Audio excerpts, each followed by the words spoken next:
السلام عليكم ورحمة الله وبركاته.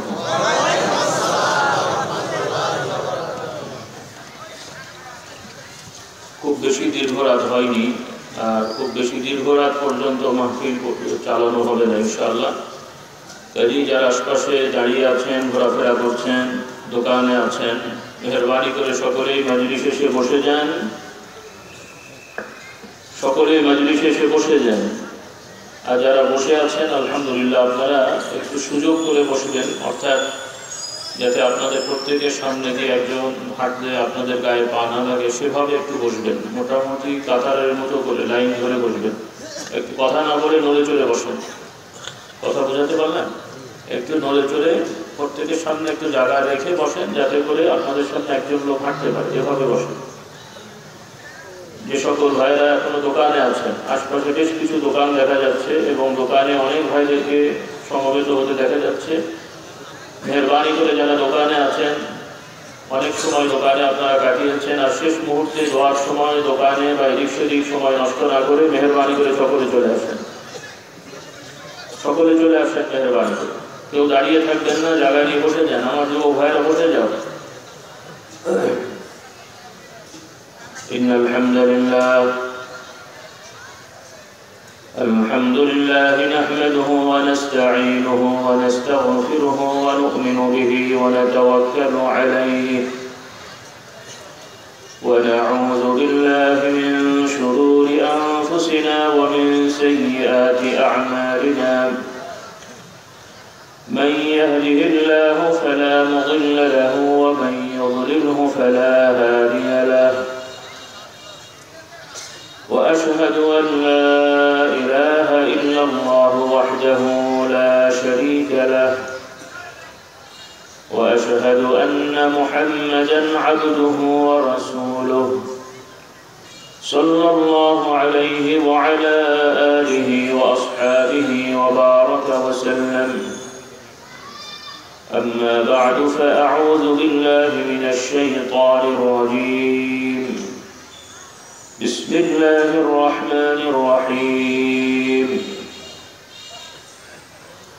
يا أيها الناس اتقوا ربكم الذي خلقكم من نفس واحدة وخلق منها زوجها وبث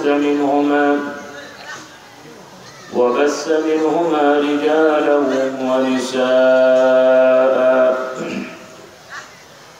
واتقوا الله الذي تساءلون به والأرحام إن الله كان عليكم رقيبا.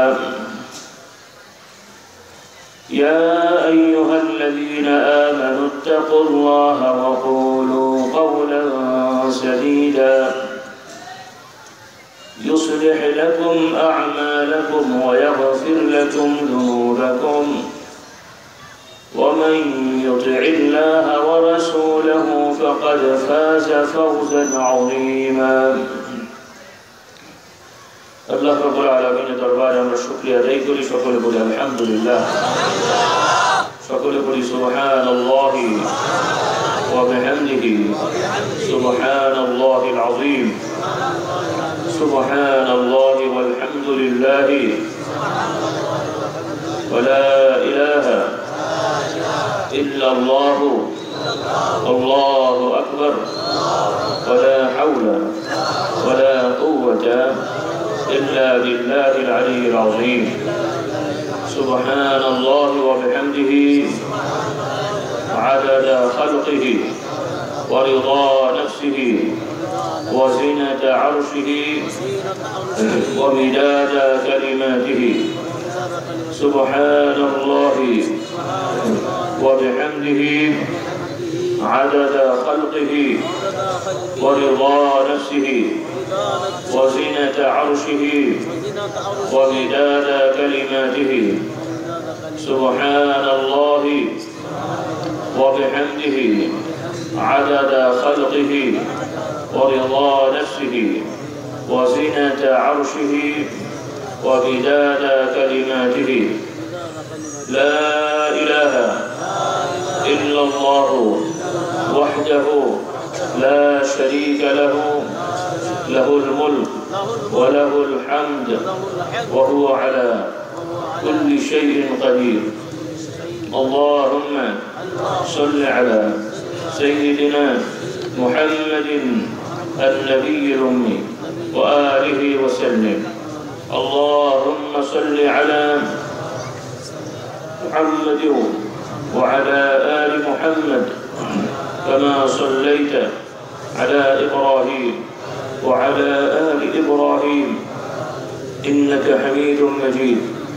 اللهم بارك على محمد وعلى آل محمد كما باركت على إبراهيم وعلى آل إبراهيم إنك حميد مجيد. صلى الله عليه وعلى آله وأصحابه وبارك وسلم. الحمد لله. আল্লাহ তাআলা আমাদেরকে তার জিকিরের জন্য কবুল করেছেন, শুকরিয়া আদান বলে আলহামদুলিল্লাহ। আল্লাহ তাআলা দরবারে আমরা ফরিয়াদ করি, আল্লাহ রাব্বুল আলামিন আজকের এই মজলিসের উসিলায় আমাদের সকলকে ওই সকল মানুষদের দলভুক্ত করুন যাদের সম্পর্কে আল্লাহ রাব্বুল আলামিন তার ফেরেশতাদের সাথে স্মরণ করে থাকেন। সকলে বলুন সুবহানাল্লাহ। আমরা আল্লাহ তাআলাকে স্মরণ করছি বিভিন্নভাবে, বা আল্লাহ তাআলার বান্দারা যখন আল্লাহ তাআলাকে স্মরণ করে থাকেন, আল্লাহ রাব্বুল আলামিন বলছেন সহিহ হাদিসে কুদসি, আল্লাহ নবী বলছেন যে আল্লাহ তাআলা বলছেন যে আমার বান্দারা যখন আমাকে স্মরণ করে, আল্লাহ তাআলা বলছেন আমি তখন ওই বান্দাদেরকে তাদের তুলনায় উত্তম মজলিসে সভায় আমি স্মরণ করে থাকি।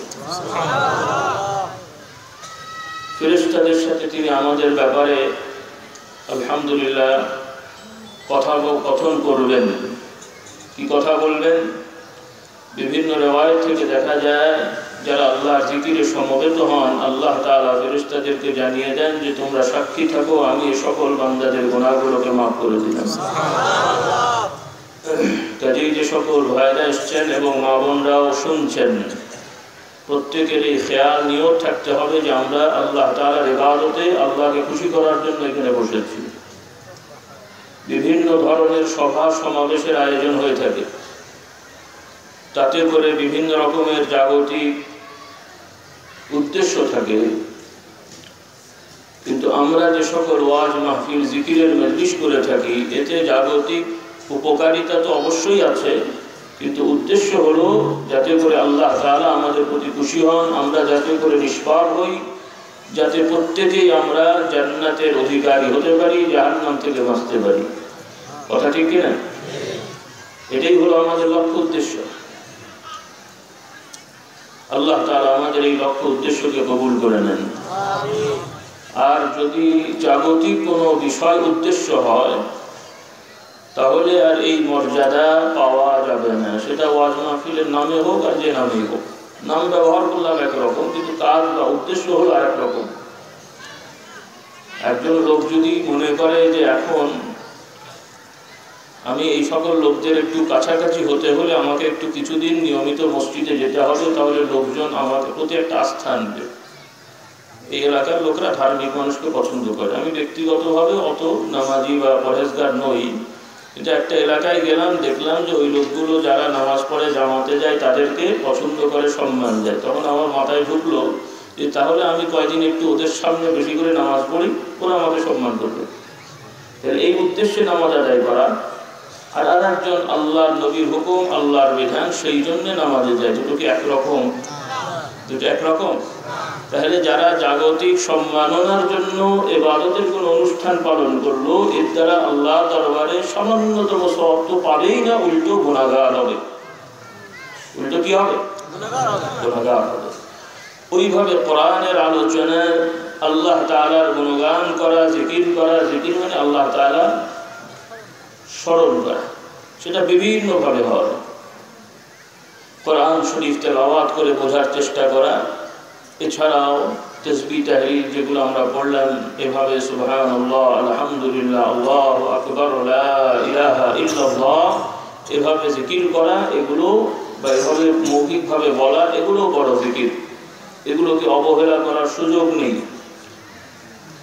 বলার পেছনে কারণ হলো আমাদের যারা আলহামদুলিল্লাহ ধার্মিক মানুষরা রয়েছেন তাদের কর্ম বা আমলের দিকে দেখতে পাই যে তারা দুরকম হয়ে গেছেন বা আরো বেশি রকম হয়েছেন। কেউ মনে করছেন যে আমরা তো কোরআন শরীফ পড়ি, বোঝার চেষ্টা করি, এটাই তো জিকির হয়ে গেল, তাফসীর পড়লাম, হাদিস অনুবাদ পড়লাম, আবার বসে বসে সুবহানাল্লাহ আলহামদুলিল্লাহ আল্লাহু আকবার বলার কি দরকার আছে? জিকির তো হয় নামাজের মতো, আল্লাহু আকবার বলি, সুবহান রাব্বিল আলা আযীম বলি, তাসবিহ বলি, এমনি দরকার নেই, এরকম কারো কারো মনে হয়। আল্লাহ তাআলা তাদেরকে সহি বুঝ দেন, সঠিক বুঝ দেন, হেদায়েত দান করেন। আবার যারা আলহামদুলিল্লাহ কিছুটা হয়তো বিভিন্ন সময় মাগরিব বাদ, ফজর বাদ বা অন্যান্য সময় তাসবিহ তাহলিল কিছুটা আদায় করছি আলহামদুলিল্লাহ, আমরা আবার মনে করছি যে আমরা তো জিকিরে আছি, কোরআন শরীফ তো আর আমাদের সবার বোঝার দরকার নেই বা অত বুঝতে গেলে পারবো না, কাজেই যতটুকু পারি নামাজের মধ্যে যে তেলাওয়াত হচ্ছে অত তেলাওয়াতের প্রয়োজন নেই, বোঝার দরকার নেই, জিকির আজকার হচ্ছে। আল্লাহ তাআলা এদেরকেও হেদায়েত দান করুন, সকলে বলুন আল্লাহুম্মা। মূলত আল্লাহ রাব্বুল আলামিন তার প্রিয় বান্দাদের বর্ণনা দিয়ে বলছেন যে আল্লাহ তাআলার প্রিয় বান্দাদের বড় বৈশিষ্ট্য হলো যে তারা বেশি বেশি করে আল্লাহর জিকির করে, সকলে বলুন সুবহানাল্লাহ। সে নারী হোক পুরুষ হোক, যেই হোক না কেন। এজন্য আল্লাহ রাব্বুল আলামিন হুকুমও দিয়েছেন এভাবে, ইয়া আইয়ুহাল্লাযীনা আমানু যকুরুল্লাহা যিকরান কাসীরান ওয়া সাব্বিহুহু বুকরাতান ওয়া আসীলা। আল্লাহ তাআলা বলেন, হে ঈমানদাররা, তোমরা বেশি বেশি করে আল্লাহকে স্মরণ করো। ইয়া আইয়ুহাল্লাযীনা আমানু যকুরুল্লাহা যিকরান কাসীরা। হে যারা বিশ্বাসী নারী পুরুষ সবাই, নাকি শুধু পুরুষেরা? আমরা সবাই জানি কোরআন এবং হাদিসের যত হুকুম বিধান, হুকুম বা আদেশ বা নিষেধ সবটাই সকল নারী পুরুষের জন্য। বিশেষভাবে কিছু কিছু বিধান হয়তো কিছু নারীদের, হয়তো কিছু পুরুষদের আছে, সেখানে আল্লাহ তাআলা আলাদাভাবে বলেছেন, কিন্তু আমভাবে সকল হুকুম সকল নারী পুরুষের জন্য। কথা ঠিক কিনা? আল্লাহর হুকুম ঈমান আনা সকল মানুষের জন্য, শুধু পুরুষ না নারীও আছেন? নারী পুরুষ সবাই না শুধু পুরুষেরা? নামাজের বিধান শুধু পুরুষ না নারীও আছেন? রোজা, হজ, যাকাত ইত্যাদি হালাল হারামের বাদ বিচার করা, বিভিন্ন জিনিস মদ খাওয়া হারাম নিষেধ শুধু পুরুষদের জন্য না মানুষদের জন্য? জিনা, ব্যভিচার কঠিন অন্যায়, বড় অপরাধ না ছোট অপরাধ? আগে অনেক বড় ছিল, এখন দিন দিন ছোট হয়ে যাচ্ছে নাকি? হ্যাঁ, মানে কাগজে কলমে কিতাবাদিতে বড় বড়, কিন্তু বাস্তবতায় খুব একটা তেমন অপরাধ আর থাকছে না। আর কেউ যদি অনুমোদিত কোনো জায়গায় যে কিছু করেন তাহলে তার কোনো অপরাধই থাকছে না। কি বলেন? এই হলো আমরা মুসলমান হচ্ছি দিন কে দিন। আল্লাহ আমাদের হেদায়েত দান করুন। খুব সাবধান। তো আল্লাহ তাআলার হুকুম আমভাবে সকলের জন্যে, কারণ নারী পুরুষ সকলেই আমরা মানুষ, সকলেই আল্লাহ তাআলার বান্দা হওয়ার জন্য আদিষ্ট। আমরা সকলেই আদিষ্ট যে আল্লাহ তাআলার গোলাম হতে হবে, দাস হতে হবে। কথা ঠিক না ঠিক? আর আল্লাহ তাআলা জানিয়েছেন যে মানুষকে, জিন সম্প্রদায়কে সৃষ্টি করা হয়েছে আল্লাহ তাআলার দাসত্ব করার জন্য। তাদের অন্য কোনো টার্গেট উদ্দেশ্য হতে পারে না। কাজ অনেক আছে, কিন্তু উদ্দেশ্য টার্গেট এক জিনিস, আরেকটা হলো বিভিন্ন ওই উদ্দেশ্য বাস্তবায়ন করার জন্য বিভিন্ন কিছু করতে হয়। এই যে মনে করেন আমি ঢাকা থেকে বেরোলাম, আজকে আপনাদের এখানে আসবো, মাঝখানে আপনাদের এখানে আসবো বলে যে আমি কোথাও দাঁড়াইনি, কোনো দিকে তাকাইনি, কিছুই করিনি তা নয়। বিভিন্ন কারণে দাঁড়াতে হয়েছে। আসরের নামাজ পড়তে হলো, মাগরিব পড়তে হলো, চা খেতে হলো, এটা করতে হলো, ওখানে যেতে হলো। তাহলে ওই যেখানে নামাজ পড়তে গেলাম ওই মসজিদ কি আমার বেরোনোর উদ্দেশ্য ছিল? যেখানে আমি মনে করেন গাড়ির ফুয়েল নিলাম, গ্যাস বা তেল নিলাম, ওইটা কি আমার উদ্দেশ্য ছিল? কিন্তু নিতে হয়েছে। যেখানে নাস্তা করলাম বা করবো, সেটা কি আমার উদ্দেশ্য ছিল? এগুলো আনুষঙ্গিক প্রয়োজনে দাঁড়াতে হয়েছে, করতে হয়েছে, কিন্তু আমার উদ্দেশ্যটা ছিল আপনাদের এখানে পর্যন্ত আসা।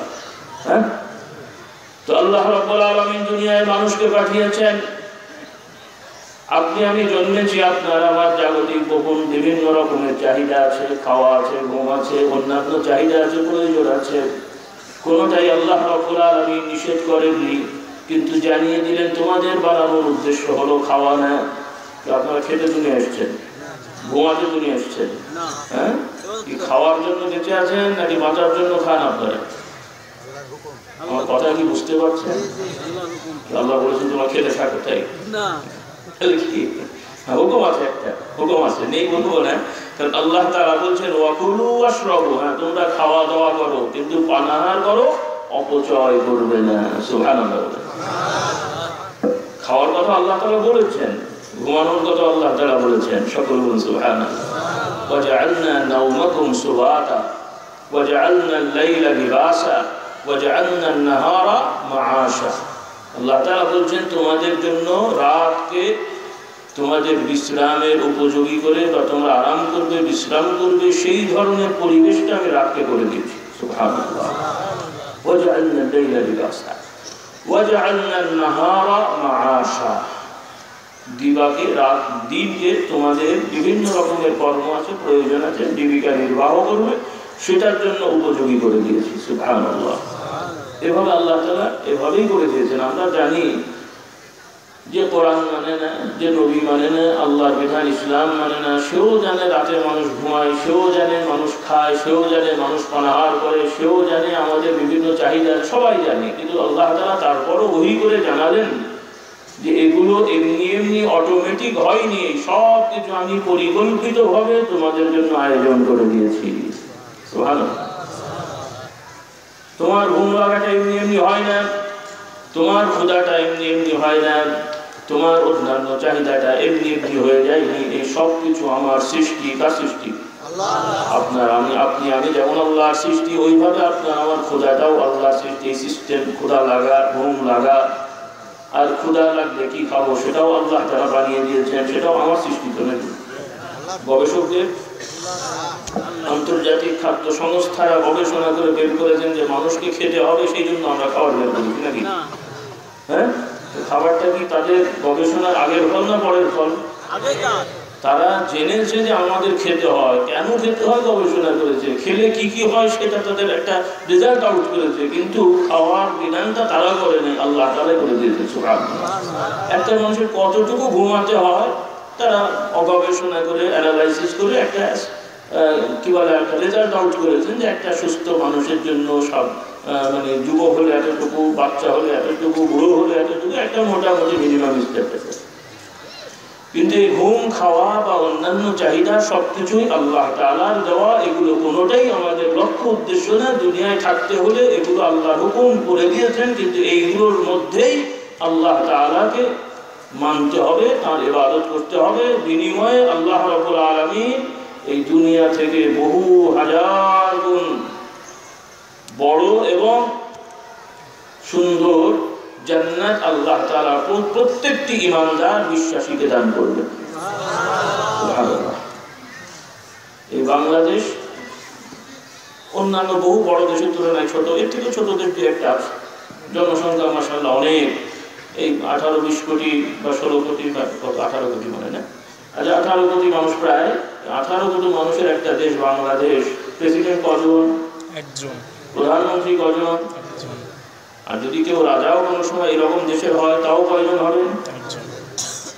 তো ওই রাজত্ব পেলেও তিনি কি খুব আরামে সব সময় ঘুমাতে পারেন? না। হ্যাঁ, না। সব সময় তার রাজত্ব বা পদ নিয়ে নিশ্চিন্তায় থাকতে পারে না। যতই শক্তিশালী হন না কেন, তার একটা টেনশন থাকবে, কেউ না কেউ কখনো কখনো আমাকে ডিস্টার্ব করবে। কথা ঠিক না বেশি? তো আল্লাহ রাব্বুল আলামিন জানাচ্ছেন যে তোমরা দুনিয়ার মোহে পড়ে, লোভে পড়ে নিজের জীবনটাকে নষ্ট করো না। দুনিয়ার বিভিন্ন প্রয়োজন আছে, সেগুলো তোমরা সমাপ্ত করো, সেই প্রয়োজনগুলো মেটাও। তবে দুনিয়ার লোভে পড়ে জান্নাত হারিও না। তুমি দুনিয়ায় থাকলে একটি রাষ্ট্রের একটি রাজা হবে, একটি এলাকার একজনই হয়তো অধিপতি হবে, কিন্তু তুমি যদি ঈমানদার হতে পারো, আল্লাহ তাআলা বলছেন তোমাদের প্রত্যেকের এক একজনের জন্য এরকম পৃথিবীর বহু গুণ বড় এক একটি জান্নাত দান করা হবে। এবং সেই জান্নাত কত বছরের মেয়াদের? সবাই যদি এক একজন একটা করে জান্নাতে বসে থাকে তো অন্য লোকগুলো কি করবে? তাহলে কিছুদিন পরে আবার বলা হবে যে হ্যাঁ অনেক দিন তোমরা জান্নাতে ছিলে, এখন তোমরা বেরো, আর এক দলকে ঢোকাতে হবে। শিফটিং হবে তো নাকি? তাই হবে? সকলে বলুন সুবহানাল্লাহ। আল্লাহ তাআলা বলেন ইন্নাল্লাযীনা আমানু ওয়া আমিলুস সালিহাতি কানাত লাহুম জান্নাতুল ফিরদাউসি নুজুলা খালিদিনা ফিহা লা ইয়াবগুনা আনহা হিওয়ালা।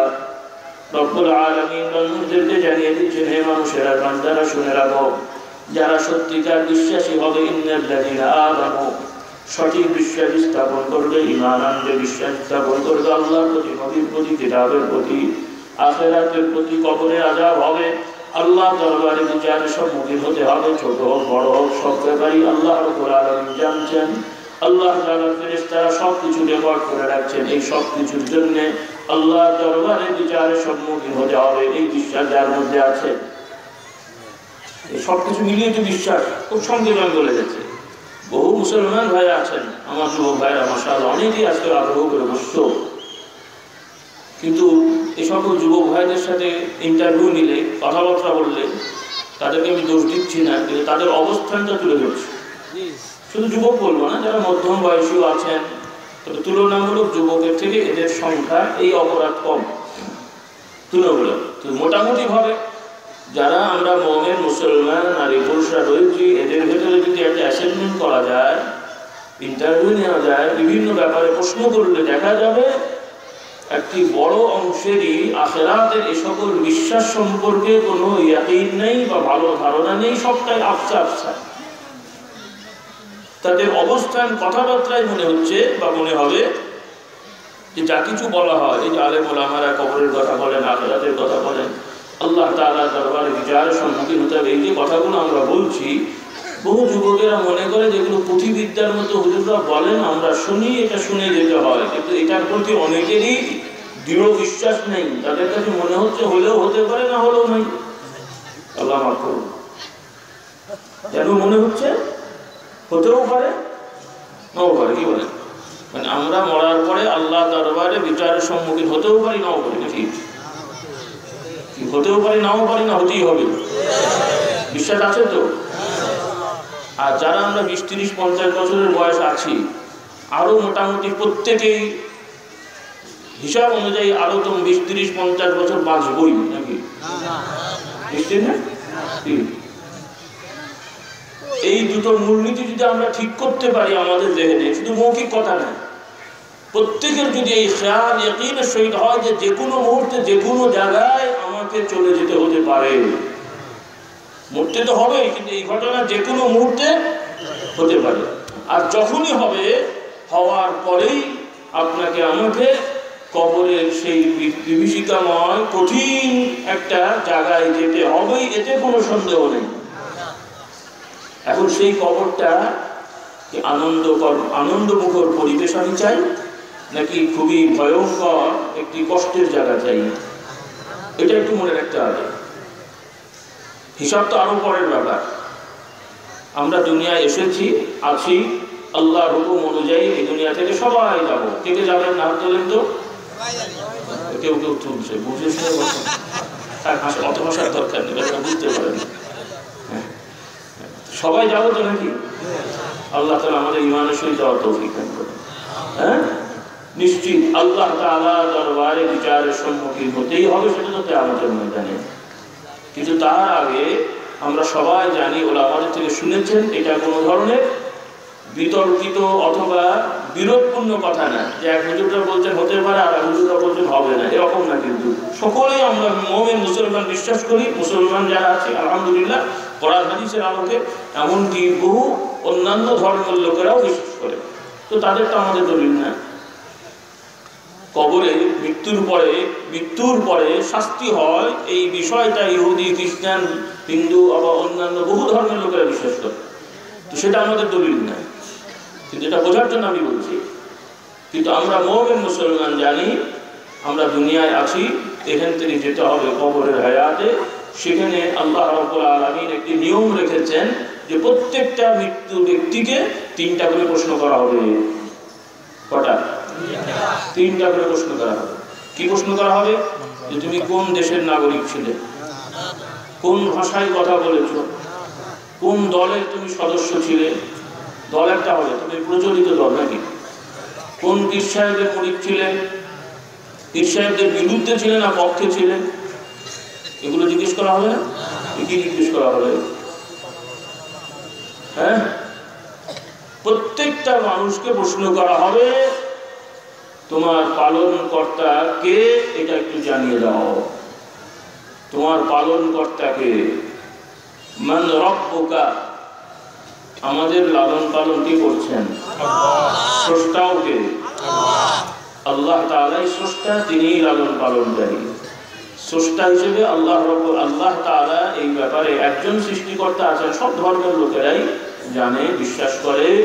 কিন্তু সৃষ্টির পরে তাদের ধারণায় যে আমাদেরকে দুনিয়ায় পাঠিয়ে স্রষ্টার সাথে আরো কিছু দায়িত্বশীল খোদা আছেন, সহকারী সহযোগী, নাউজুবিল্লাহ, মানে তাদের অবস্থান ব্যাখ্যা অনুযায়ী বলতে হয়। যেমন একটি স্কুল কলেজ ইউনিভার্সিটির একজন প্রধান থাকেন, আর এর সাথে উপপ্রধান বা অন্যান্য সহকারী সহযোগী বিভিন্ন রকমের লেকচারার, প্রফেসর, টিচার ইত্যাদি থাকেন। নাউজুবিল্লাহ, একটি প্রতিষ্ঠান চালানোর জন্যে প্রত্যেকের স্বতন্ত্র কিছু কিছু ক্ষমতা থাকে, প্রত্যেকেই আলাদা আলাদা স্বতন্ত্র সিদ্ধান্ত নিতে পারেন, সবটাই প্রধানকে জানাতে হয় না। তো কিছু ধর্মের লোকেরা ওই রকম মনে করেন যে আল্লাহ একজন মহান স্রষ্টা ঈশ্বর, তিনি আছেন, তিনি বানিয়েছেন, কিন্তু বিভিন্ন জিনিস পরিচালনার জন্য স্বয়ং সক্রিয়ভাবে স্বাধীনভাবে আরো বহু দেব দেবতা মানে খোদাকে দায়িত্ব দেওয়া হয়েছে। নাউজুবিল্লাহ বলেন। তারা এগুলো দেখাশোনা করে থাকেন।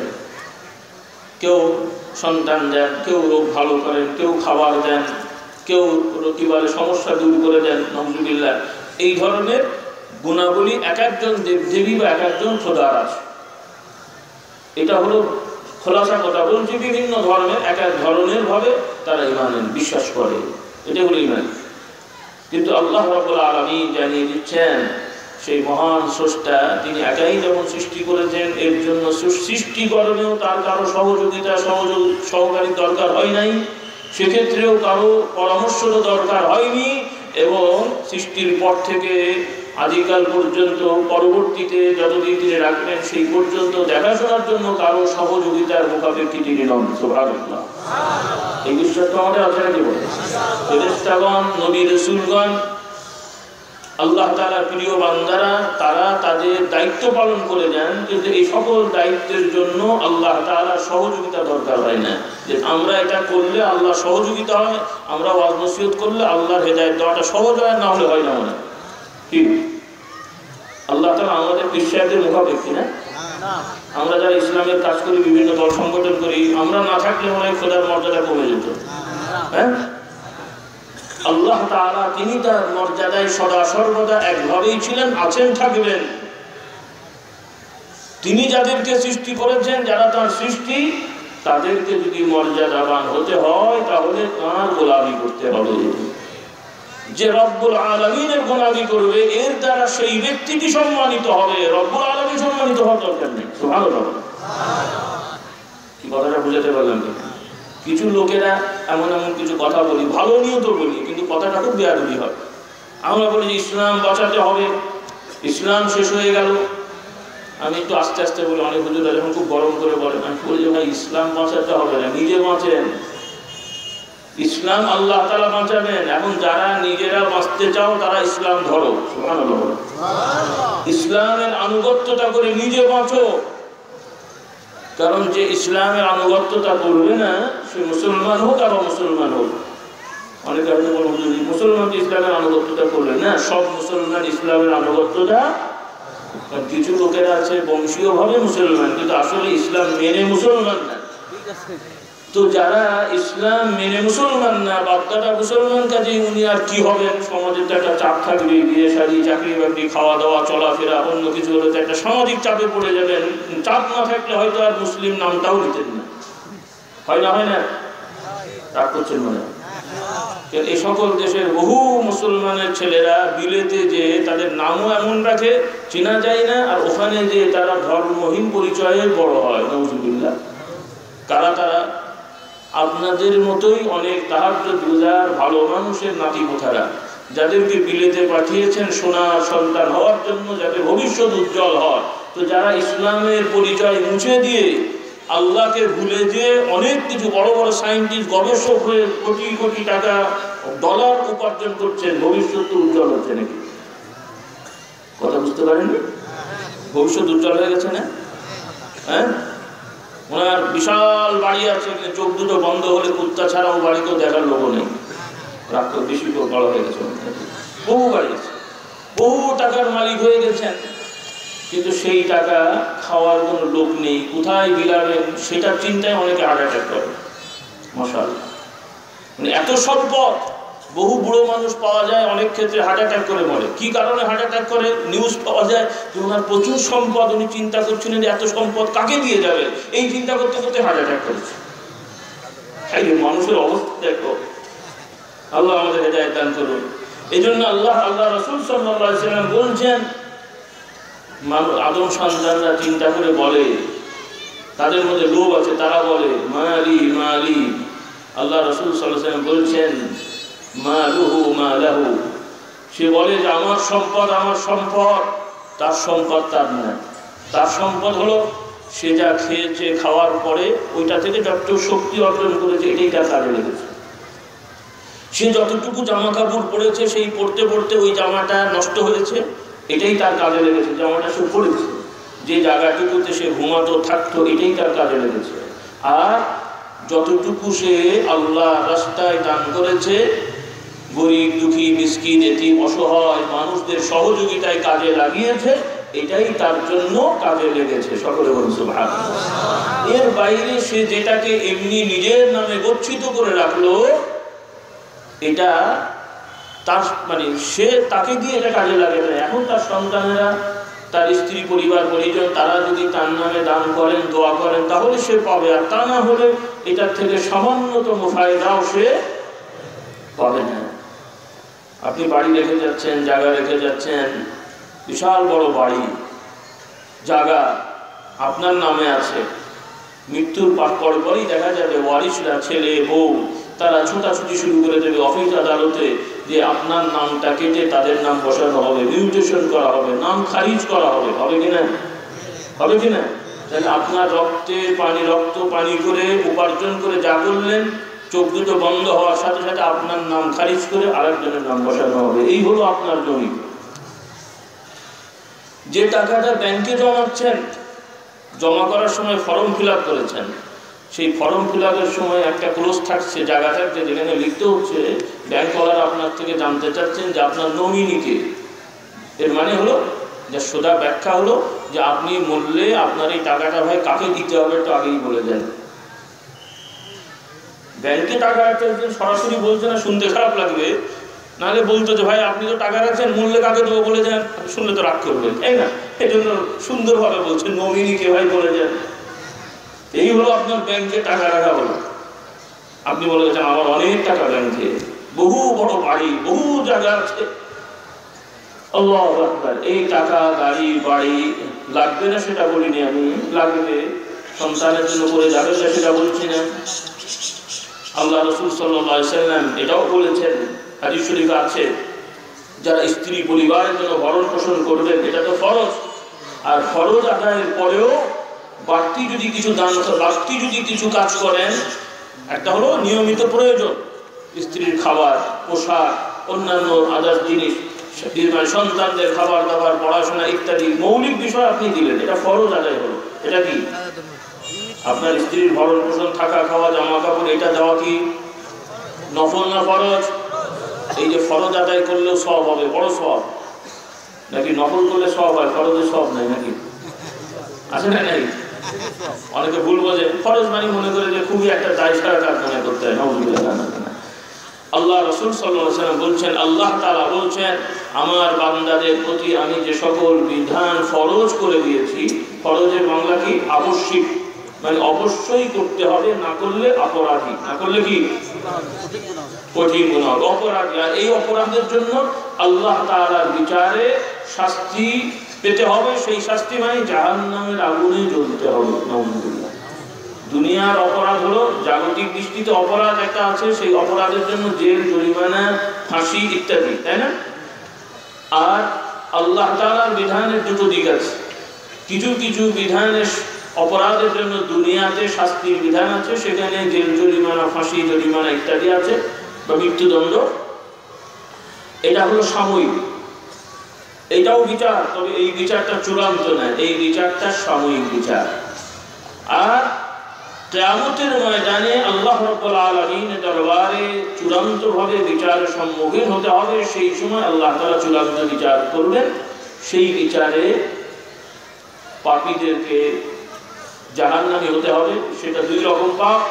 যদি কুফরি করে শিরকি করে কেউ কবরে যায় এবং এই অবস্থায় মৃত্যুবরণ করেছে, তওবা করার সুযোগ হয়নি, মুসলমান হতে পারেনি, এই অবস্থায় মারা গেলে তার ঠিকানা হবে, শাস্তি হবে চিরস্থায়ী জাহান্নাম। তার ঠিকানা হবে কি? চিরস্থায়ী জাহান্নাম। আর যারা ঈমান ঠিক ছিল, ভালো ভালো কর্ম করেছেন, দু চারটি অপরাধ গুনাহ করলেও সাথে সাথে তওবা করেছেন, অর্থাৎ গুনাহ করে ফেললেও সেটা ফিরে আসছেন। তাজা হয়েছিল নামাজ, মানে নামাজ বাদ পড়ে গেছিল, তাড়াতাড়ি পড়ে ফেলেছেন, তওবা করেছেন। রোজা কাজা হয়েছিল, রেখে ফেলেছেন। একটা অন্যায় করে ফেলেছেন, তওবা করেছেন, আল্লাহর দরবারে কান্নাকাটি করেছেন। মানুষের হক কেন্দ্রিক কোনো গুনাহ করে ফেললে তাদের ক্ষতিপূরণ দিয়ে তাদের কাছ থেকে ক্ষমা চেয়ে নিয়েছেন। এর নাম হলো তওবা। এর নাম কি? তওবা মানে শুধু মুখে মুখে বিভিন্ন রকমের অপরাধ করে আর শুধু মুখে মুখে বলা যে আমি তওবা করছি না, সেটা তো বলবেন, কিন্তু প্র্যাকটিক্যালি তওবার একটা কাজ আছে। আমি একজন মানুষের আমার জমি জায়গা আছে, পাশে আর একজনের লোকের জমি আছে, আমি একটু প্রভাবশালী শক্তিশালী, মাপজোক করার সময় বা দেয়াল দেওয়ার সময় দেখা গেল আর একজনের জমি কিছুটা নিয়ে দেয়াল দিয়ে বসে থাকলাম, তার জমি জবরদখল করে নিয়ে নিলাম। টাকা পয়সা মানুষের সাথে লেনদেন করেছি, কিছু টাকা আমি বিভিন্ন লোকের থেকে নিয়েছি, তাদেরকে দিচ্ছি না, তারাও ভয় চাচ্ছে না যে চাইতে গেলে আবার অন্য বিপদ যদি হয়। এইভাবে মানুষের টাকাও কিছু আত্মসাৎ করলাম, জমি জায়গাও দখল করে রাখলাম। এরপরে শেষ বয়সে চিন্তা করলাম মরতে তো হবে, একটু তওবা তিল্লা করি। আমার মতো কোনো হুজুর, তার কাছে যে মুরিদ হয়ে বায়াত হয়ে সবক তিল্লা সব আদায় করলাম। এরপরে হজে যে হারিয়ে হয়ে গেলাম, কিন্তু জায়গাও ফেরত দিলাম না, টাকাও ফেরত দিলাম না, খুব মুত্তাকি হলাম। তো বাবা, তওবা কবুল হয়েছে? হবে তওবা কবুল? তাহলে এখানে তওবা মানে শুধু মুখে বললে হবে না যে আমি তওবা করলাম। এখানে তওবা হবে যে মুখে বলেন আর না বলেন আল্লাহর ভয়ে ওই জায়গা ফেরত দিতে হবে, ওই লোককে ডেকে তার জায়গা বুঝিয়ে দিতে হবে, আর সে অথবা তার ওই ক্ষতিপূরণ দিয়ে তাকে তার জায়গার দাম হোক যেটা হোক, মোট কথা তাকে সন্তুষ্ট করতে হবে যার প্রতি আমি অবিচার করেছি। এর নাম হলো তওবা, এর নাম তওবা। তো যারা গুনাহগার এরকম অপরাধ করে তওবা করে কবরে গেছে, আল্লাহ রাব্বুল আলামিন তারা গুনাহগার হলো ঈমানের জন্য প্রত্যেককেই চিরস্থায়ী জান্নাতের ফয়সালা করে দেবে। সুবহানাল্লাহ। আর আরেকটা মানুষ যারা ঈমান এনেছেন, ভালো কাজ করেছেন, এই সকল অপরাধ করলেও তওবা করেননি, তার আগে মারা গেছেন। গুনাহকে গুনাহ জানেন, অপরাধকে অপরাধ জানেন, এগুলোকে বলেন না যে কোনো অসুবিধা নেই, কিন্তু করে সে জানেন এগুলো অন্যায়, বিশ্বাস করেন, কিন্তু লোভে পড়ে নফসের তাড়নায় এগুলো করে ফেলেছেন। আল্লাহ রাব্বুল আলামিন ন্যায় বিচার করবেন, তাদের জন্য বিভিন্নভাবে আল্লাহ তাআলা জাহান্নামের শাস্তি দান করবেন, অতঃপর তাদের ঈমানের জন্য তারাও জান্নাতে যাবে ইনশাআল্লাহ। তো ভাইরা, সংক্ষেপে যে কথাটা আমি বলছিলাম যে আমাদের ঈমানটা আমি ঠিক করে নিই, আমার যুবকেরা, ভাইরা, মা বোনরা, যে শুধু মুখের কথা নয় যে আমরা মরবো, আল্লাহ দরবারে বিচার হবে, এগুলো মৌখিক বলি বা পুঁথিবিদ্যা না। ইয়াকিন করতে হবে অবশ্যই আমাকে আল্লাহ দরবারে দাঁড়াতে হবে। যেহেতু দাঁড়াতে হবে, কাজেই যে অপরাধের জন্য শাস্তি পেতে হবে ওই অপরাধ করবো না। রাজি আছি ইনশাআল্লাহ? ওই অপরাধ করবো না, কারণ ওই অপরাধ করতে আমি বাধ্য নই। একটা জিনিস মৌলিক মনে রাখবেন, যেটা অপরাধ সেই কাজ করতে বা তার মধ্যে আমাদের কোনো ফায়দাও নাই, আর কিছু ফায়দা থাকলেও তার থেকে বহুগুণ ক্ষতি আছে। বহুগুণ কি ক্ষতি আছে? সাময়িক কিছু ফায়দা মনে হবে, কিন্তু ক্ষতিটাই বেশি হবে, ক্ষতি বেশি হবে। আল্লাহ তাআলা মদের কথা বলছেন, মদ খাওয়া হালাল না হারাম? খাওয়া হারাম, তবে বিক্রি করা, বানানো এগুলো মনে হয় যায় নাকি? ওগুলো কি? তাহলে মদ পান করা যেমন হারাম, কবিরা গুনাহ, বড় অপরাধ, শাস্তিযোগ্য অপরাধ, দুনিয়াতেও শাস্তিযোগ্য অপরাধ, আখিরাতেও শাস্তিযোগ্য অপরাধ। মানে মদ খেলে দুনিয়াতেও শাস্তি আছে, আখিরাতেও শাস্তি আছে। আল্লাহ তাআলা এটা নিষেধ করেছেন। আবার বলছেন, মানুষরা কিছু মানুষের মনে হয়েছে যে এটা খেলে তো একটু উপকার মনে হয়। মানুষ আর এমনি খায় না, একটু ভালো লাগে, উপকার সাময়িক মনে হয়, শরীর চাঙ্গা হওয়া, গরম হওয়া বা ইত্যাদি। আমি জানি কি আছে আল্লাহ পাক জানেন, আমরা তো খেয়ে দেখিনি, মানে যারা খাইয়ে খেয়েছে বলে আর কি। তো তাদের কাছে কিছু মনে হয়েছে ফায়দা আছে, বা এটা বেচা বিক্রি করলে কিছু লোক একটা করে কমে খাচ্ছে, একটা পেশা, চুরি চামারি তো আর করছে না, সে একটা পণ্য দিয়ে খাচ্ছে। কিন্তু কি পণ্য দিচ্ছে রে বাবা? কেউ যদি বিষজাত করে, বিষকে বোতলজাত করে বিক্রি করে, যে এটা খেলে মানুষ মরবে, খুব ভালো কর্ম তো নাকি বলে, ভালো পেশা না এটা? তো উনি একটা কিছু করে খাচ্ছেন, করে খাওয়া হলো, আল্লাহ হেদায়েত করুক আমাদেরকে। তাহলে এটা যেমন একটা ক্ষতিকারক জিনিস, তাহলে ওপেনলি বিষের অন্যান্য কাজ থাকতে পারে, কিন্তু মানুষ মরবে সেই জন্য বিষ বিক্রি করবে, কেউ কি গভর্নমেন্ট এটাকে অ্যালাউ করবে? আর এই ব্যাটাকে যদি ধরা যায় তাহলে সেই ব্যক্তি আসামি না, ওয়ান্টেড আসামি হবে না? যেমন হিরোইন, এরপরে গাঁজা টাইপের কিছু জিনিস ইত্যাদি জিনিস কেউ ওপেনলি বাজারে বিক্রি করতে পারবে? এমনিও তো পারবে না হিসাব অনুযায়ী, কিন্তু গোপনে অনেক সময় করে, মানুষের অগোচরে, প্রশাসনের অগোচরে করে, কিন্তু প্রশাসন ওদের খুঁজে বেড়ায়, আর মানুষও দেখতে পেলে গণধোলাই দিলে। কথা ঠিক না বেঠিক? সে তো চুরি করছে না, সে একটা জিনিস সাপ্লাই দিয়ে পয়সা নিচ্ছে। কেন বলছেন যে এটা করা যাবে না? সে তো কর্ম করছে। যে লোকটা হিরোইন বিক্রি করছে সে তো আর চুরি চামারি করতেছে না, সে তো একটা জিনিস দিয়ে আপনার কাছ থেকে টাকা নিচ্ছে। এটা বৈধ না অবৈধ? কেন অবৈধ? যে এটা দ্বারা মানুষের কি হয়? তাহলে আপনারাও বিশ্বাস করেন যেটা মানুষের ক্ষতি হয় সেটার বিনিময় নিলেও সেটা কি হয়? তাহলে আপনাদের আমাদের যুক্তিতে যদি এটা হয়, তো রব্বুল আলামিন জানেন কোনগুলো মানুষের জন্য ক্ষতিকর, তিনি হারাম করলেন। মুমিন হিসেবে যদি বিশ্বাস না করি, মুমিন হওয়া যায়? কথা বুঝতে পারেননি? তো মদ হারাম, সাময়িকভাবে কিছু উপকার থাকলেও আল্লাহ তাআলা বলছেন ওতে কিছু উপকারিতা আছে, তবে এর থেকে ক্ষতি বেশি। কি বেশি? ক্ষতি বেশি। গড় হিসাব করলে যেই ব্যবসায় দেখছেন সাময়িক 2-3 মাস লাভ হয়, কিন্তু গড় 12 মাসে হিসাব করলে দেখা যায় যে লোকসান হয়েছে। কে বুদ্ধিমান আছেন ওই ব্যবসা করবেন? কেউ করে নাকি এটা? 3 মাস লাভ হলো আর বাকি 8 মাস লস হলো, তাহলে গড় কি হলো? তো ওই দোকান কেউ করে? ওই মাল কেউ রাখে? হ্যাঁ। তো আল্লাহ রাব্বুল আলামিন জানিয়ে দিলেন সাময়িকভাবে তোমাদের কিছু কিছু জিনিসের উপকার থাকলেও তোমাদের জন্য ক্ষতি আছেন, সেই জন্য আল্লাহ রাব্বুল আলামিন নিষেধ করে দিয়েছেন, হারাম করে দিয়েছেন। এইভাবে আল্লাহ রাব্বুল আলামিনের বিধান অনুযায়ী যেগুলো আমাদের প্রয়োজন নাই, যেগুলো আমাদের জন্য ক্ষতি আছে, এগুলো হারাম। কিন্তু যেগুলো আমাদের প্রয়োজন আছে, চাহিদা আছে, আল্লাহ রাব্বুল আলামিন হালাল করে দিয়েছেন। খাওয়া নিষেধ না, ঘুমানো নিষেধ না, বিবাহ শাদী করা নিষেধ না, সবটাই আল্লাহ তাআলা বৈধ করেছেন একটা নিয়ম অনুযায়ী। সেই নিয়ম অনুযায়ী যারা চলবে, আল্লাহকে ভয় করে, তারা ইবাদতকারী হবে। সে খেয়েও ইবাদতকারী হলো, আর যে ব্যক্তি সে বড়লোক হলো জান্নাতি হবে। আর যে ব্যক্তি ওই নিয়ম না মেনে সে যদি গরিবও হয় তাহলেও জাহান্নামী হতে হবে। একজন গরিব মানুষ খেতে পায় না, দিন মজুর, কোন রকম চলাফেরা করে, কিন্তু তার ইমানেও ত্রুটি, আচরণেও ত্রুটি, সুযোগ করে চুরি চামারি করে অথবা মানুষের ক্ষতি করে, আল্লাহর প্রতিও আস্থা নেই, নানান ধরনের বিড়ি সিগারেট, গাঁজা, আফিম বা জেনা ব্যভিচারে লিপ্ত হয়, এই ধরনের মানুষ মরলে জান্নাতি হবে না জাহান্নামী হবে? গরিব মানুষ তো। গরিব হলে আপনারা অনেকে মনে করেন না যে মাথায় করে ফেরেশতারা জান্নাতে নিয়ে যাবে? কি গরিব হলে সে জান্নাতে যাবে বাবা? হ্যাঁ, গরিবদের ফজিলত নিঃসন্দেহে। যে সকল মানুষেরা দরিদ্র গরিব, তারা যদি ইমানদার হন, ভালো হন, আমলদার হন, আল্লাহ নবী বলছেন বড় লোকের তুলনায় কোন কোন রিওয়ায়েতে এসেছে যে জাগতিক হিসেবে 500 বছর আগে যারা জান্নাতি হবে তাদের হিসাব সহজ হবে। সুবহানাল্লাহ। বড় লোকদেরকে খারাপ বলা হয়নি, কিন্তু তাদের একটু হিসাব নিকাশ বেশি হয়ে যাবে। যেমন কথার কথা, জায়গায় জায়গায় যদি পুলিশ টহল দেন, সার্চ করেন, আপনি যাচ্ছেন সাধারণ একটা জামা পরা, পকেট টকেট নর্মাল, কোনো খোলা টোলা নেই, হাত নর্মাল, পুলিশ সবাইকে সার্চ করছে, আপনাকে দেখলো কি আছে ভাই, এই তো ভাই কি আছে, দেখলো ছেড়ে দিল, তাই না? আর একজন লোকের ডান দিকে একটা পুতলা, বাম দিকে একটা পুতলা, পিছনে একটা পুতলা, মাথায় একটা, ওভাবে বেচারা যাচ্ছে। এখন অপারেশন ক্লিন হার্ট, পুলিশ বোঝাই নিয়ে দাঁড়ালেন, কি আছে দেখতে হবে। আর ওই বেচারাকে সার্চ করতে কতক্ষণ লাগবে? 3-4টে পুতলা, সবগুলোই দেখবে, তাই না? তাহলে ওই বেচারা দেখতে দেখতে গেল 5 মিনিট, আর এই বেচারাকে কি আছে বাবা, পকেটে হাত দিয়ে ছেড়ে দিল, নেই তেমন কিছু, আর কি দেখতে? ওরা ঠিক না বেঠিক? ওই বেচারার দিন এনেছে, দিন খেয়েছে, শেষ। ও জাকাতের হিসাব নেই, কাকে কি দান করলো, কেন ও নিজে দান করবে কি, ওকে তো দান নিতে হচ্ছে। সুবহানাল্লাহ বলে না?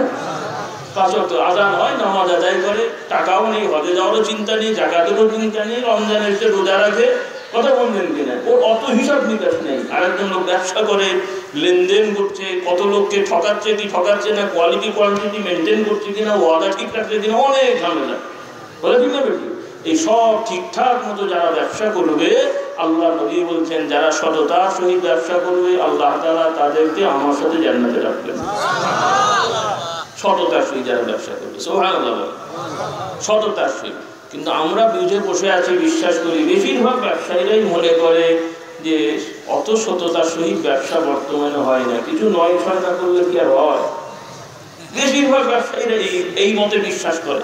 নাউযুবিল্লাহ মিন যালিক। আল্লাহ তাআলা আমাদের হেফাজত করেন। এখানে একটা বিশ্বাসের ত্রুটি আছে, শুধু আমলের ত্রুটি না। যেখানে আল্লাহ নবী বললেন সততার সহিত ব্যবসা করলে বরকত হয়, আর আমি মুসলমান বুঝে বসে আছি যে সততার সহিত ব্যবসা করলে লাভ ঠিক মতো হয় না, তাহলে এটা শুধুমাত্র আমলই ত্রুটি না, এটা ইমানের ত্রুটি। কিসের ত্রুটি? ইমান ঠিক করেন। নামাজের সংখ্যা বাড়ছে বা নামাজি আছে, বাড়ছে মানে কি? এভাবে বাড়ার তো দরকার ছিল না, হিসাবে তো আরো বেশি হওয়া উচিত, তাই না?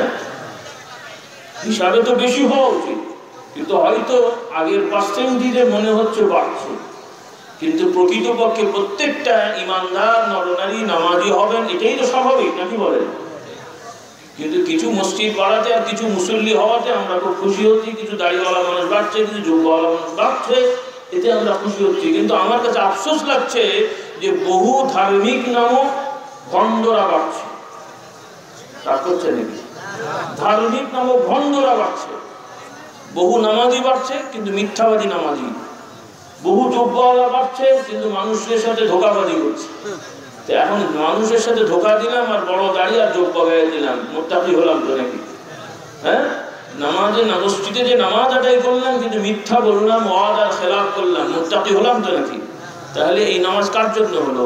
যদি আল্লাহকে ভয় করে হতো সত্যিকার, তাহলে তো আল্লাহ তাআলা তো জানছেন আমি মিথ্যা বলছি, আমি জানি এটা অন্যায়, কেন বলছি? এই জন্য আমার ভাইরা খুব সাবধান হই, আসল ইমানটা শুধরে নি। আমার যুবক ভাইরা, মা বোনেরা, আল্লাহ তাআলা দরবারে সকলকে, শুধু মুসলমানই কবর থেকে উঠবে সেটা তো না। আমরা মুসলমানরা বিশ্বাস করছি আল্লাহ দরবারে বিচারের সম্মুখীন হতে হবে, তো যারা বিশ্বাস করছি তারাই মনে হয় উঠবো, আর যারা মানছে না ওরা উঠবে না, মনে হয় উঠে না, উঠবে না। এই জন্য ভাইরা, ধর্ম বর্ণ নির্বিশেষে যত মানুষ আছেন শুনছেন, মুসলমান হন আর অমুসলমান হন, সবাইকেই মনে রাখতে হবে মৃত্যুটাই সব শেষ করে দিচ্ছে না। মৃত্যু হলেই সব শেষ হলো না। আপনি যেটাই যে বিশ্বাসী করে থাকেন, আপনাকে আল্লাহ দরবারে, সেই মহান স্রষ্টার দরবারে উঠতে হবে, দাঁড়াতে হবে। আপনি কি বিশ্বাস করলেন, কি কর্ম করলেন, আল্লাহ দরবারে পরিচয় দিতে হবে। সেই ভয় করে যদি নিজের সৎপথ অবলম্বন করতে পারেন, ভালো আমল কর্ম যদি করতে পারেন, আল্লাহ রাব্বুল আলামিন প্রতিদান দেবেন। এই পৃথিবীর তুলনায় বহু গুণ জান্নাত আল্লাহ তাআলা দান করবেন। সুবহানাল্লাহ। এই জন্য আল্লাহ রাব্বুল আলামিন বলছেন, কথা বলেন না, চুপচাপ। আমি আগেই প্রথমেই বলেছিলাম, আপনারা বসার সময় একটু জায়গা করে বসেন, আর যারা খাবার দিবেন আপনারা ব্যস্ত হবেন না। আপনারা একদম নামাজের মতো কাতার করতে হবে, এটা মনে করলে ভুল হবে। নামাজের মতো কাতার দরকার নেই, মোটামুটি আপনি হাঁটতে পারেন এইরকম জায়গা হলেই হবে। স্বেচ্ছাসেবক ভাইরা, আপনারা হাঁটতে পারেন এইভাবে, টুকটুক করে জায়গা নিয়ে আপনাদের দায়িত্ব আপনারা পালন করেন। অত বেশি কিছু করতে গেলে হজবরলা হবে, কষ্ট হবে, সমস্যা হবে। মোটামুটি ভাবে হাঁটতে পারেন, এভাবে আপনারা আপনাদের দায়িত্ব পালন করেন। আল্লাহ তাআলা কবুল করুন, সকল বলে আল্লাহুম্মা আমিন। তো ভাইরা, আল্লাহ রাব্বুল আলামিন বলছেন, فأما من طغى وآثر الحياة الدنيا فإن الجحيم هي المأوى। যারা নানান ধরনের অপরাধ করে, কেন করে? তারা মনে করে যে দুনিয়ার জীবনটা, আপনি আমি দুনিয়ায় এসেছি, এখানে কিছু পাওয়াটা চাওয়াটাই বড় হয়ে গেছে, কিছু সম্পদ জমানো, কিছু পদ অবলম্বন করা, কিছু পদ পাওয়া, কিছু শক্তি অর্জন করা, কিছু নামধাম সমাজে ছড়ানো, এটাই তাদের কাছে বড় হয়ে গেছে। আর এই জিনিসগুলো অর্জন করার জন্য ন্যায় নীতি সব ভুলে যে মানুষ খুন করা, মানুষ পেটানো, মিথ্যাভাবে মানুষকে কষ্ট দেওয়া, জুলুম করা, এই সব কিছু তাদের কাছে কি বলে মুরগির মতো হয়ে গেল। নাউযুবিল্লাহ। হ্যাঁ, তাদের কাছে মনে হচ্ছে এগুলো কিছুই না, কারণ আমাকে ওই জায়গায় যেতে হবে, এটা পেতে হবে। কিন্তু আমরা ভুলে যাচ্ছি যে ওই জায়গায় তো আপনি আমি চিরস্থায়ী থাকবো না। থাকবো? ওই জায়গায় আপনি আমি চিরস্থায়ী থাকবো না, ওই পদ আপনার আমার চিরস্থায়ী না। কাজেই ওইটা পেতে দোষ নেই। চেয়ারম্যান, মেম্বার, এমপি, মিনিস্টার, মুফতি, মুহাদ্দিস, হুজুর, পীর সাহেব, ইমাম সাহেব, আজকাল এমন জমানে এসেছে জাগতিক বিষয় নিয়েও যেমন দ্বন্দ্ব হয়, ইমামতি নিয়েও দ্বন্দ্ব হয়। এক হুজুর আর এক হুজুরের বিরুদ্ধে মিথ্যাচার করে ওনাকে সরাতে পারলে নিজে যাবেন, এই লোভিও আজকাল শোনা যায়। যায় না? যায় না? যায় না? যায় না? আমি শুধু একতরফা কথা বলবো না, ইনসাফ করতে হবে। জাগতিকভাবে যারা আমরা ক্ষমতার লোভী আছি, আমরাও যেমন অন্যায় করছি, আবার যারা একটু ধর্মের লেবাসে আছি, আমরাও ক্ষমতার লোভ আমাদের মধ্যে কম নেই। এক হুজুর দাওয়াতি কর্ম করলে, পীর সাহেব ওয়াজ মসজিদ করে বেড়ালে, আর এক পীর সাহেবের মুরিদেরা বা পীর সাহেব পরিকল্পনা করে ও বেটাকে ওখান থেকে হটাতে পারলে আমার কিছু মুরিদ পারবে। তাহলে এটার জন্যই কি আপনি পীর মুরিদি করেন? তাহলে এটা কি আল্লাহর কাজ হলো না দুনিয়ার লোভ হলো? আল্লাহর কাজ হলো না দুনিয়ার লোভ হলো? তাহলে দুনিয়ার লোক একদল জাগতিক ক্ষমতা নিয়ে তার পার্সেন্টেজ বাড়ায়, যে ইলেকশন হবে, ভোট হবে, যখন দেখবেন ভোটেও হবে না তাহলে মেরে ধরে হবে, এটা যেমন একদল জনগণ করে। আবার যারা ধর্মীয় নেতা আছেন ওনারাও আবার দেখা যায় যে আমার মুরিদ, আমার ফলোয়ার, তোমার ফলোয়ারকে কি করবে, তোমাকে ওই না মুরিদেরা ভোট দিলে জান্নাতে যাবে না, যাবে না নাকি? হ্যাঁ, তোমার কর্মী সাথী বাড়লে, সাথের লোকেরা বাড়লে তুমি নেতা হবে, জান্নাতে যাবে না হলে যাবে না, ব্যাপার কি তাই? কিন্তু এটা করতে যেও যারা আমরা ইসলামের কাজ করছি তারাও অলিখিতভাবে দুনিয়া লোভে পড়ে গেছে। সেক্ষেত্রে কোরআন হাদিসের নীতি ভুলে যে কর্মসূচি দিয়ে মানুষের মধ্যে বিশৃঙ্খলা করে মারামারি হানাহানি ঘটাচ্ছে। আল্লাহ তাআলা আমাদের হেফাজত করুন, সকল বলুন আল্লাহুম্মা আমিন। রাগ করছেন নাকি আপনারা? তো সংক্ষেপে কথা হলো ভাইরা, দুনিয়া সব প্রয়োজনাদি আছে, এগুলো দরকার নেই সেটা বলা হয়নি, কিন্তু এগুলোকে প্রাধান্য না দিয়ে আখিরাতকে প্রাধান্য দেন। খেতে হবে হালাল খাবো, তাতে যদি কম হয়, পরিমাণ কম হোক, কি বলে আপনার আইটেম কম হোক, ঘুমাতে হবে, থাকতে হবে, তাতে হালাল উপার্জন করলে যদি আমার ছোট ঘর হয় ছোট ঘর হোক, কিন্তু হারাম উপার্জন করে বড় বাড়ি বানানোর দরকার নেই। কথা ঠিক হবে? ঠিক। বেশি আইটেম খেতে হবে সেজন্য হারাম উপার্জন করবো সেটা নয়, হালাল উপার্জন করে যতটুকু হয় বেঁচে থাকতে পারি তাই খাবো, প্রয়োজনে অনাহারে থাকবো, কিন্তু হারাম খাবো না। কথা ঠিক হবে? ঠিক। আর যদি এমন হয় যে মৃত্যুর সাথে এমন অবস্থা কিছুই নাই, সেক্ষেত্রে তো আল্লাহ তাআলা সামান্যতম আল্লাহ তাআলা সুযোগ দিয়েছেন, কিন্তু চুরি চামারি করা হারাম। সকলে বলে সুবহানাল্লাহ। চুরি করার অনুমতি দেওয়া হয়নি, ডাকাতি করার অনুমতি দেওয়া হয়নি। দেখেন আল্লাহ তাআলা বিধান দেখেন, সুবহানাল্লাহ। যদি একটা হারাম পশুর গোশত খেয়ে জীবন বাঁচাতে হয়, এমন আল্লাহ না করুক, কারো যদি অবস্থা হয়, তাহলে তার জন্য ওই হারাম খাওয়াটা জায়েজ হলেও আর একজনের সম্পদ চুরি করে খাওয়াটা জায়েজ নেই। সুবহানাল্লাহ। কথাটা বুঝলেন না বলেননি? কি কষ্ট হচ্ছে নাকি আপনাদের? কথা বলেন, আস্তে আস্তে দিয়ে যান। কথা বলেন না, কথা বলেন না। যারা নিচ্ছেন তারাও কথা বলেন না, যারা দিচ্ছেন কথা বলেন। আস্তে আস্তে দিয়ে যান বাবারা, কথা বলেন। হ্যাঁ, কথা বলেন না, তাহলে আর কথা বাদ থাকবে কি করে? সবাই যদি বলি তো ভাইরা, যে কথা আমি বলছিলাম, আল্লাহ রাব্বুল আলামিন বললেন যারা অন্যায় করছে, কেন করছে? যারা দুনিয়াকে প্রাধান্য দিয়ে আখিরাতকে ভুলে গিয়ে করছে, এই জন্য তাদের ঠিকানা হবে জাহান্নাম, তারা জাহান্নামের আগুনে জ্বলবে। নাউযুবিল্লাহ। وأما من طغى وآثر الحياة الدنيا فإن الجحيم هي المأوى وأما من خاف مقام ربه ونهى النفس عن الهوى فإن الجنة هي المأوى। আল্লাহ তাআলা বলছেন অতঃপর আল্লাহ তাআলার সামনে দাঁড়াতে হবে, বিচারের সম্মুখীন হতে হবে। এই কথাই যারা বিশ্বাস করে, এই বিশ্বাস যাদের মধ্যে আছে, এই বিশ্বাসে এই ভয় যারা চলে, আল্লাহ দরবারে বিচারের সম্মুখীন হতে হবে, এই ভয় যারা করে।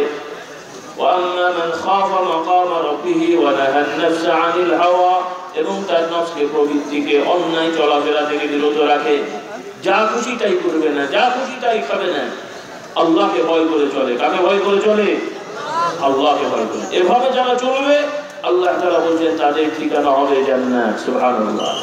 সে নারী হোক আর পুরুষ হোক, নারীরাও জান্নাতি হবেন। হবেন না? হবেন না? নারীরাও আল্লাহ তাআলার প্রিয় বান্দী হবেন। সুবহানাল্লাহ। পুরুষরাও যেমন আল্লাহ তাআলার নিকটতম বান্দা হবেন, নারীদের ভেতরেও অনেক নারীরা আল্লাহ তাআলা প্রিয় বান্দী হবে সুবহানাল্লাহ। যদিও পুরুষদের মধ্যে নবী এসেছেন, মা বোনদের নবী নাই, কিন্তু আল্লাহওয়ালা মা বোনরা আছেন, পুরুষরাও আছেন।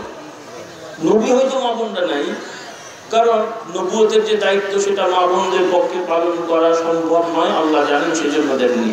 কিন্তু আল্লাহ তাআলা মর্যাদায় তাদেরকে খাটো করেন নাই সুবহানাল্লাহ। মর্যাদায় তারা খাটো না, মর্যাদা আল্লাহ তাআলা বহুদান করেছেন, দুনিয়াতেও দিবেন, আখিরাতেও দিবেন। সকলে বলুন সুবহানাল্লাহ। কোরআন পাকে আল্লাহ তাআলা মা বোনদের কথা উল্লেখ করেছেন না, কারামাত, নবীদের মুআজিজাও যেমন কোরআন পাকে আছে, মা বোনদের কারামতও আল্লাহ তাআলা কোরআন পাকে বলেছেন না। ঈসা আলাইহিস সালামের আম্মা জানের কথা, ঈসা আলাইহিস সালামের নানি জানের কথা। ঈসা আলাইহিস সালামের নানি জান দোয়া করেছিলেন, মানত করেছিলেন, আল্লাহ তাআলা সেই মানত কিভাবে কবুল করেছেন সকলে বলুন সুবহানাল্লাহ। ফিরআউনের স্ত্রী ঈমান এনেছিলেন আসিয়া রাদিয়াল্লাহু তাআলা আনহা, একজন কাফের মুশরিকের ঘরে স্ত্রী, তিনি ঈমান এনেছেন, সেজন্য তাকে জুলুম করা হচ্ছে, নির্যাতন করা হচ্ছে, তথাপি তিনি ঈমান ছাড়ছেন না। আর আল্লাহর দরবারে দোয়া করে বলছেন, ক্বালাত রাব্বি ইবনি লি ইনদাকা বাইতান ফিল জান্নাহ ওয়া নাজিনি মিন ফিরআউনা ওয়া নাজিনি মিনাল কওমিজ যালিমিন। তিনি বলছেন, আল্লাহ আমাকে ফিরআউনের জুলুম অবিচার থেকে, তার নির্যাতন থেকে আমাকে হেফাজত করেন, আর আমাকে আপনার দরবারে জান্নাতে আপনার কাছে একটা ঘর বানানোর ব্যবস্থা করে দেন। সুবহানাল্লাহ।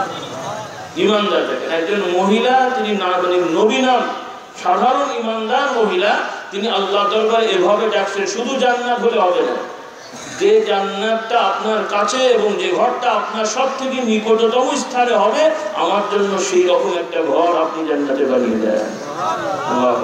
তাদের ঈমানটা দেখেন। এই জন্য ভাইরা, আমার মারা, বোনেরা এবং ভাইরা, প্রত্যেকের কাছে আহ্বান থাকবে, ঈমানটা শুধরে নেন আর আমলি জিন্দেগি গড়েন। দুনিয়ায় বিভিন্ন কাজ করতে হবে, পেশাজীবী হতে হবে, সেগুলো দোষ নেই, তবে নীতিহীন যেন না হই, হালাল হারাম বেঁচে চলি, তাহলে দুনিয়াতেও সাকসেসফুল হওয়া যাবে, আখিরাতেও সফল হওয়া যাবে। রাজি আছি ইনশাআল্লাহ?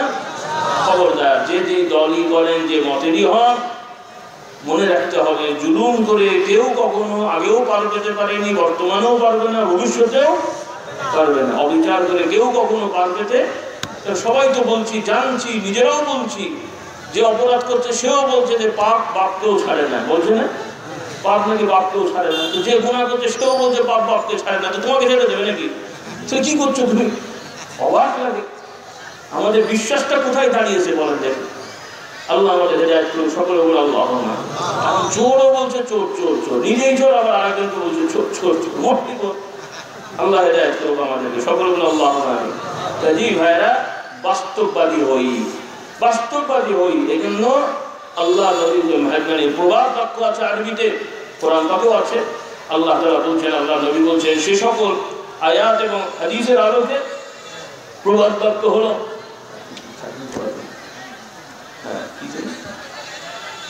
কথা বলেন কিনা, ইন্নাল্লাহা লা ইউহমিলু ওয়ালাকিন ইউমহিলু।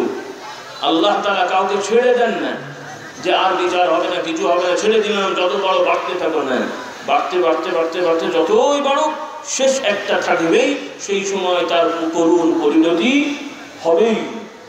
আল্লাহ তাআলা কোরআন যারা উদাহরণ দিয়েছেন, দুনিয়াতেও জাগতিক ইতিহাসেও 500-700-1000 বছরের ইতিহাস পর্যালোচনা করলে পৃথিবীর বিভিন্ন ধরনের বড় বড় জালিমদের কথা আমরা শুনেছি, যে তারা বাড়তে বাড়তে কত বাড়লো, কিন্তু এমন হয়ে গেল সে সব শেষ হয়ে গেল। কথা ঠিক না ঠিক? এগুলো থেকে আমাদের শিখতে হবে, এগুলো থেকে আমাদের বাস্তব নমুনা নিতে হবে। কোরআন পাকেও বারবার বলা হচ্ছে, আর যারা কোরআন বিশ্বাস করছে না তাদেরকেও বলছি যে কোরআন না মানলেও বাবা, ইতিহাস তো দেখছো তোমরা, তোমাদের চোখের সামনে, সবার সামনেই কত বড় বড় লোকেরা, কত সব শক্তিশালীরা নিমিষে তাদের সব ধ্বংস হয়ে শেষ হয়ে গেছে। কাজেই অত বাড়লে কেউ আমরা পার পেতে পারবো না। সবাইকে আল্লাহকে ভয় করতে হবে। কাকে ভয় করতে হবে? আল্লাহ তাআলা আমাদের সকলকে হেফাজত করুন, সকলে বলুন আল্লাহুম্মা আমিন।